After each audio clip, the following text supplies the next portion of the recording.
Merci beaucoup, merci à Laetitia Driguez pour son invitation, merci à l'Institut du Travail. Et je dois commencer par effectivement utiliser la même... vous informer que les propos que je vais tenir n'engagent en rien l'organisation qui m'emploie, puisque je suis détaché au BIT cette année.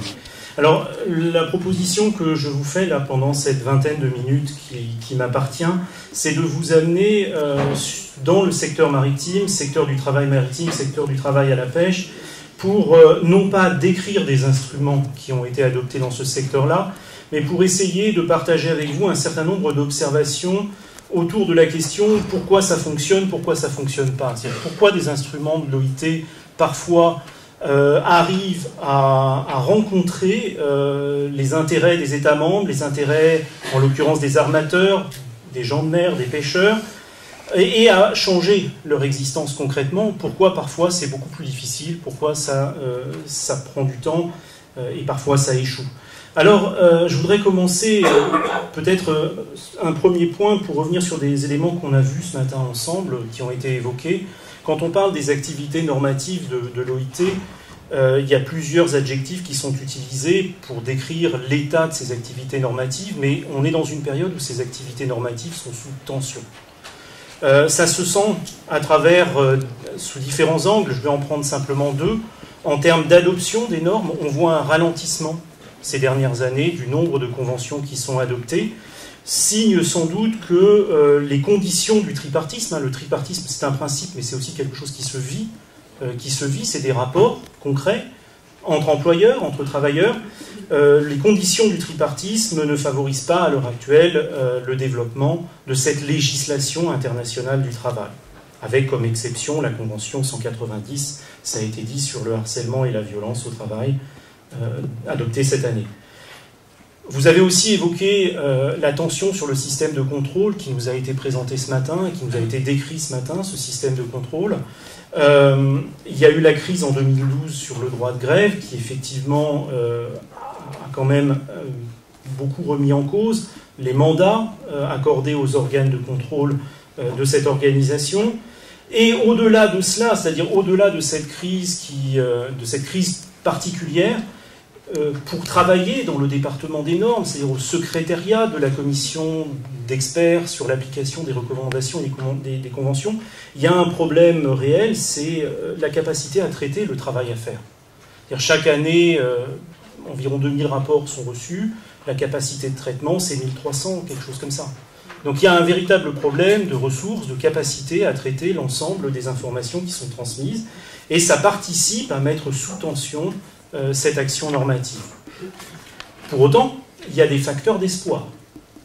Facteurs d'espoir, suite à la crise de 2012, il y a eu des révisions importantes, des procédures qui organisent le fonctionnement de ces organes de contrôle. On a un mécanisme d'examen des normes qui est en cours au sein de l'OIT, qui vise à faire une sorte d'évaluation des instruments qui ont été adoptés depuis 1919, et à réfléchir à ceux qui sont toujours actuels, qui ont toujours une fonction aujourd'hui, et ceux, au contraire, qui sont sans doute dépassés et dont on pourrait se délester de manière à concentrer le travail sur les instruments les plus actuels qui répondent aujourd'hui aux besoins du monde du travail.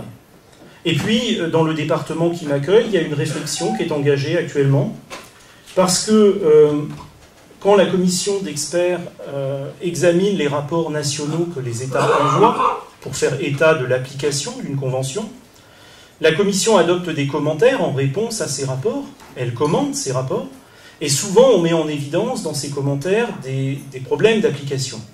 C'est une vision assez négative, c'est-à-dire qu'est-ce qui ne fonctionne pas.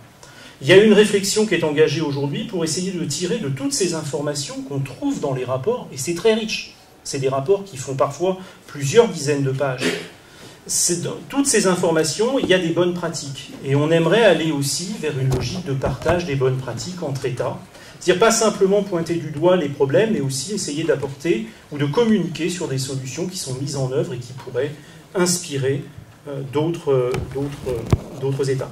Il y a aussi un deuxième facteur d'espoir important à mes yeux, c'est la déclaration de 2019, mais pas uniquement pour ce qu'elle est, alors c'est un point de vue un peu différent de celui que vous avancez.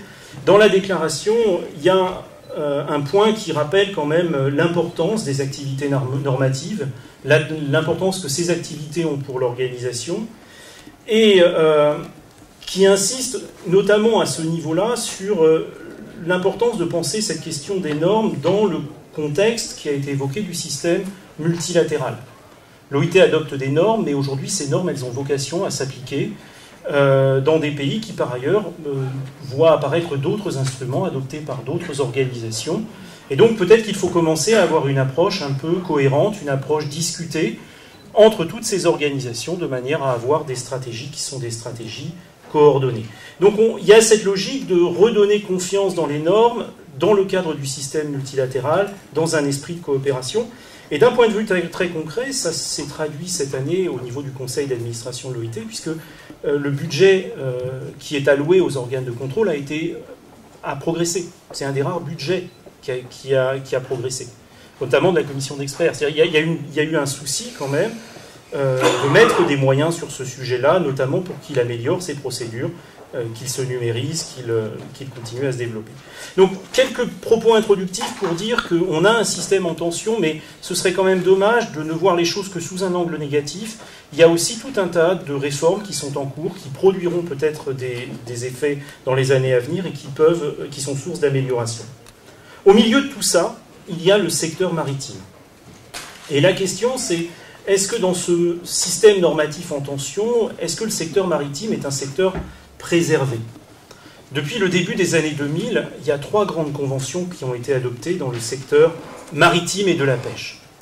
Une convention dont je ne parlerai pas, qui malheureusement connaît des conditions d'application très difficiles, qui est la convention 185 sur les pièces d'identité des gens de mer. Là, il y a une personne qui hoche la tête dans cette salle qui est en charge notamment de la mettre en œuvre pour la France. Et c'est une convention qui pose d'énormes difficultés concrètes de mise en œuvre. Celle-là, je n'en traiterai pas. La Convention du travail maritime 2006, la MLC 2006, qui est une convention qui vise le transport maritime de passagers et de marchandises, qui là est un réel succès, 93 ratifications, 91% du tonnage mondial couvert par cette convention. Elle a une application quasi universelle pour le secteur. Et puis on a la convention sur laquelle je voudrais insister un petit peu, qui est la Convention 188, sur le travail dans le secteur de la pêche, qui a été adopté en 2007 et qui compte malheureusement uniquement 14 ratifications. Alors, on a une image plutôt positive du secteur maritime, mais cette image positive, elle est vraiment liée à la Convention du travail maritime 2006, la MLC 2006, au regard effectivement de son application quasi universelle aujourd'hui. Et quand on s'intéresse aux raisons du succès de cette Convention du travail maritime 2006, on s'aperçoit que dans les ouvrages, dans les écrits, il y a 2 approches principales de son histoire, 2 manières différentes de raconter son histoire, les 2 étant tout à fait justes. C'est-à-dire que ce n'est pas d'opposer l'une à l'autre, les 2 ont leur raison d'être. La première lecture, c'est de dire que la Convention du travail maritime 2006, donc qui concerne le transport de marchandises et de passagers, cette convention, elle est le fruit d'une volonté d'abord des gens de mer et des armateurs auxquels les États se sont ralliés, c'est-à-dire d'un consensus tripartite. Son acte de naissance, c'est l'accord de Genève en 2001, un accord au sein d'une commission paritaire maritime. À l'unanimité, gens de mer et armateurs ont dit on veut, en matière maritime, réunir toutes les conventions antérieures dans un seul instrument et ne garder que ce qui est à jour et pertinent. Voilà. Et donc on a pris toutes les anciennes conventions maritimes de l'OIT et on a construit une seule convention, une convention qui consolide toute cette expérience.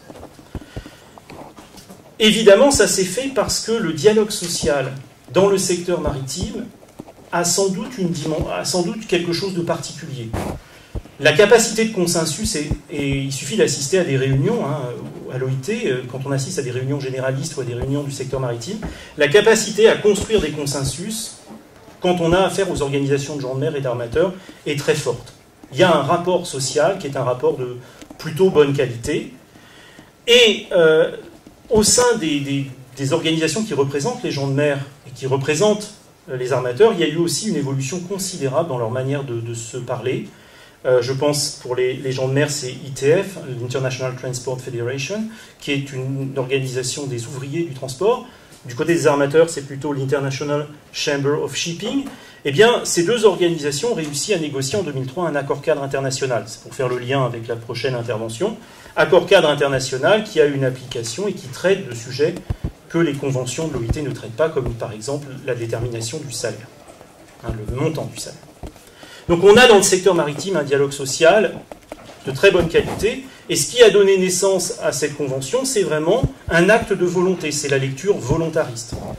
Mais il y a une deuxième lecture historique qui est aussi faite par les acteurs qui ont été présents au moment des négociations de la Convention du travail maritime, c'est que depuis les années 70, et particulièrement à partir du milieu des années 90, l'OIT a commencé à travailler avec d'autres organisations internationales sur le secteur. En particulier une, c'est l'Organisation maritime internationale, avec un dialogue qui s'est institutionnalisé. C'est-à-dire qu'au départ, c'était des petites réunions ad hoc sur des sujets particuliers, mais à partir de 1995, on a un groupe mixte, OMI-OIT, qui se réunit régulièrement et qui discute de questions, notamment sur les abandons d'équipage. L'OIT va, à travers ce dialogue, apprendre comment l'OMI, l'Organisation maritime internationale, traite de la question de la sécurité maritime. Et l'OMI va apprendre à travers ce dialogue qu'est-ce que c'est que les organisations syndicales, comment on travaille avec les organisations d'armateurs et de gens de mer. Il va y avoir un processus d'acculturation. Et quand la MLC est adoptée, ces auteurs vont avoir une idée géniale, c'est un titre 5 dans cette convention sur le respect de l'application de cette convention. Eh bien, qu'est-ce que c'est que ce titre 5 ? C'est prévoir un mécanisme de contrôle de l'application de la Convention du travail maritime 2006 qui va venir s'encastrer dans les mécanismes de contrôle que l'OMI a mis en place en matière de sécurité maritime et qui ont une application universelle. C'est-à-dire qu'on n'a pas imaginé un mécanisme propre parce que c'était une convention de l'OIT, on n'a pas voulu faire quelque chose de nouveau, on a décidé de s'encastrer dans l'expérience de l'OMI qui était une expérience positive. Ça se traduit par quoi concrètement ? Qu'est-ce que prévoit la Convention du travail maritime 2006 ? Eh bien, elle prévoit le contrôle par l'État du port. Un navire français, quand il va dans le port d'un pays qui a ratifié la Convention, par exemple la Tunisie, il peut être contrôlé par la Tunisie.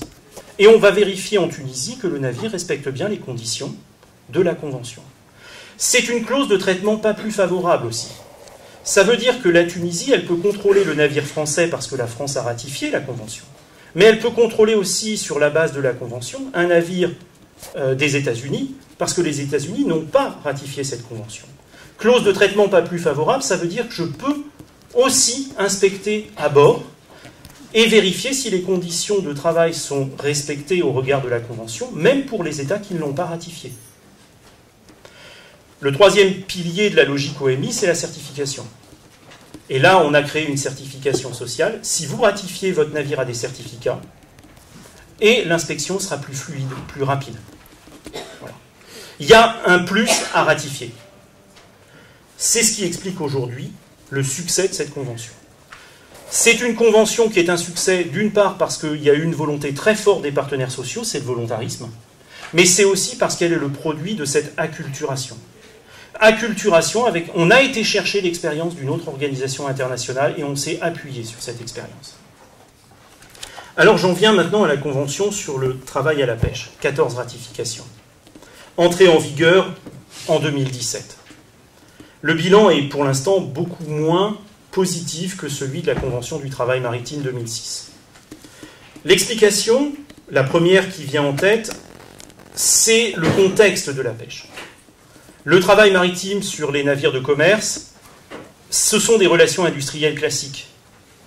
À la pêche, vous imaginez bien que les relations de travail sont beaucoup plus diversifiées. La pêche industrielle, la pêche artisanale. J'ai quelques chiffres, 90% des travailleurs à la pêche sont des self-employed, des travailleurs indépendants. Le travail salarié est très minoritaire. Beaucoup de travail informel dans les pays en développement. Je ne veux pas aller beaucoup plus loin, mais des conditions concrètes de travail beaucoup plus hétérogènes que quand on est dans le transport maritime. Donc c'est difficile de déterminer quelles doivent être les conditions minimales quand on est sur un secteur aussi varié. 40 millions de travailleurs à la pêche, 24 marins sur 25 sont des pêcheurs. C'est eux les travailleurs cibles, plus que les travailleurs sur les navires de commerce, etc. Le travail à la pêche, c'est vraiment là que la masse des travailleurs maritimes se situe. Ça crée des tensions et ça a rendu très difficile l'écriture de cette Convention 188. Répondre à des situations très hétérogènes. Pour autant, elle a été adoptée. Elle s'applique à tous les navires de pêche, qu'ils soient industriels ou artisanaux, elle s'applique aux pêcheurs salariés ou non. On permet simplement aux États, par des jeux d'exclusion, bien tout simplement de moduler son application à la réalité de son développement économique. Voilà. Elle a des clauses de souplesse à l'intérieur qui permettent d'adapter la mise en œuvre de la Convention à sa situation. Donc on a un instrument qui devrait fonctionner, il y a une vraie utilité sociale, il y a un contexte difficile, mais qui devrait rencontrer des résultats positifs. Eh bien, ce que l'on constate, c'est qu'à l'heure actuelle, ce qui explique ces seulement 14 ratifications, c'est que la collaboration entre les différentes organisations internationales qui interviennent dans le secteur, les organisations régionales, est dans une phase de construction. Alors qu'elle était déjà très élaborée dans le secteur du transport maritime, dans le secteur de la pêche, on est au début du dialogue entre organisations. Ces organisations, c'est aussi l'Organisation maritime internationale en matière de sécurité maritime, mais les normes en matière de sécurité maritime dans le secteur de la pêche sont soit très peu ratifiées, soit pas entrées en vigueur. Trop peu d'États les ont ratifiées. Un acteur clé, c'est la FAO, l'organisation qui s'occupe notamment de tout ce qui est alimentation, agriculture. Elle a une vraie pertinence dans le secteur de la pêche. Les collaborations avec l'OIT existent, il y a eu un certain nombre de documents adoptés, mais en 2019, la FAO est en train de préparer un guide de responsabilité sociale sur le secteur de la pêche. Et ce guide de responsabilité sociale, eh bien, il a été soumis à l'OIT. À l'intérieur de ce guide, il y avait des références à un certain nombre de conventions internationales du travail, notamment la 188. Il y avait des références aux droits fondamentaux au travail, il y avait des références au travail décent. Le problème, c'est que la FAO, quand elle parle de travail décent, c'est dans le sens des objectifs du développement durable de l'ONU. Ce n'est pas forcément dans la manière avec laquelle l'OIT pense le travail décent. Et la réaction de l'OIT quand ils ont lu ce document a été de dire « Mais attendez, vous parlez de droits fondamentaux au travail, mais vous ne faites pas référence aux conventions internationales de l'OIT. C'est d'autres instruments que vous visez, des instruments ONU. Vous oubliez tout notre apport. » Il y a eu un sentiment d'incompréhension mutuelle. Et ça fait plusieurs mois que ces deux organisations dialoguent autour de ce guide pour essayer de s'entendre sur un socle de droits fondamentaux qui pourrait être intégré à cette responsabilité, à cet instrument de responsabilité sociale. La FAO a commencé par parler de travail sans comprendre la façon dont l'OIT pensait le travail. Voilà. C'est ça le processus d'acculturation, et ça prend du temps. Cet instrument de responsabilité sociale, qui devrait être adopté au début de l'année 2020, vraisemblablement sera un énorme outil de diffusion de la Convention 188, si jamais elle trouve vraiment une place dedans, dans le secteur, parce que la FAO a un impact très fort sur ce secteur-là. Peut-être plus que l'OIT. Parce que la FAO est au contact quotidiennement avec toutes les organisations de pêche, quelle que soit leur forme, dans tous les pays. Le tout, c'est d'arriver par le dialogue à faire comprendre comment l'OIT pense la question du travail à la pêche. Et ça prend du temps. C'est ce processus d'acculturation. On a les mêmes difficultés, je voudrais faire un dernier exemple parce que c'est la fin, du point de vue de l'Union européenne, avec les accords, ce qu'on appelle les accords de pêche, les accords commerciaux de pêche qui permettent aux navires de pêche européens d'aller pêcher dans les eaux des États tiers. L'Union européenne a développé un certain nombre d'accords avec des États tiers pour permettre à sa flotte d'aller pêcher dans les eaux au Sénégal, au large de la Mauritanie, etc. Et lorsqu'on conclut un accord de pêche avec un État tiers, eh bien, à l'intérieur de cet accord de pêche, il y a une clause sociale. C'est marqué qu'à bord de ces navires européens qui vont dans les eaux sénégalaises, dans les eaux mauritaniennes, même pour les marins mauritaniens, sénégalais qui travaillent à bord de ces navires, la condition, c'est respect des conventions fondamentales de l'OIT, des 8 conventions fondamentales. Il y a toute une réflexion aujourd'hui pour savoir si on ne peut pas étendre aller au-delà des conventions fondamentales et intégrer la Convention 188. Les apports de la Convention 188 qui traitent vraiment des conditions de travail à la pêche. Donc avoir une approche plus substantielle, ça va être un long travail de dialogue avec la Commission, un long travail de dialogue avec les différentes parties prenantes, mais ça peut être un énorme instrument de diffusion de cette convention. Dernier point, au sein même de l'OIT, la Convention 188 est un défi, Convention sur le travail à la pêche. C'est un défi parce que cette convention, pour être mise en œuvre sur le terrain, pour être promue, pour que les États, dans l'assistance qu'ils reçoivent, puissent être véritablement aidés à la mettre en œuvre, il faut tenir compte d'autres instruments de l'OIT. Je m'appuie sur un travail qui a été développé par une chercheuse qui s'appelle Perrine Andersen, qui concernait le Sénégal, la pêche au Sénégal. Qu'est-ce qu'elle a montré? Les organisations au Sénégal, la petite pêche artisanale, les petites barques, c'est très organisé. Ces pêcheurs, les femmes, souvent ce sont des hommes qui pêchent, les femmes vendent le poisson, le nettoient, le vendent. Tout cela forme des communautés très organisées qui ont mis en place des embryons de protection sociale. Si une personne disparaît en mer, eh bien, la communauté va donner aux survivants des petites sommes d'argent. C'est une sorte de prémisse de protection sociale. La Convention 188, elle pousse plutôt les États à aller vers l'inscription des pêcheurs dans les régimes de sécurité sociale qui sont ceux d'application générale. Le risque, si on fait ça, c'est qu'on détruise ce qui existe pour créer quelque chose qui n'existerait que sur le papier. Un droit d'affiliation, mais en pratique, qui ne sera jamais mis en œuvre dans certains pays en développement. C'est pour ça que la logique pour la mise en œuvre de cette convention, c'est pas simplement d'avoir une approche d'application à la lettre, c'est aussi de réfléchir autour, par exemple, de la mise en œuvre de la recommandation numéro 204 de l'OIT sur la transition de l'économie informelle vers l'économie formelle, qui pousse à une logique beaucoup plus progressive. On ne va pas du jour au lendemain faire basculer ces activités très informelles vers la formalité, vers la sécurité sociale, les régimes généraux de sécurité sociale dans ces pays en développement. L'objectif, c'est vraiment de les pousser à améliorer leur niveau de protection, mais sans casser les organisations de travail qui existent déjà et qui fonctionnent. Et donc, ce que je voulais dire à travers ça, c'est que l'expérience du maritime, ce qu'elle nous montre, c'est que ces instruments de l'OIT, ils ne peuvent véritablement être performants que si on les pense dans leur application dans le système multilatéral. On a besoin des autres organisations, de leur expérience, pour véritablement que ces instruments produisent des effets, et les bons effets. Voilà. Pas des effets contre-productifs. Et voilà, c'est ce que je...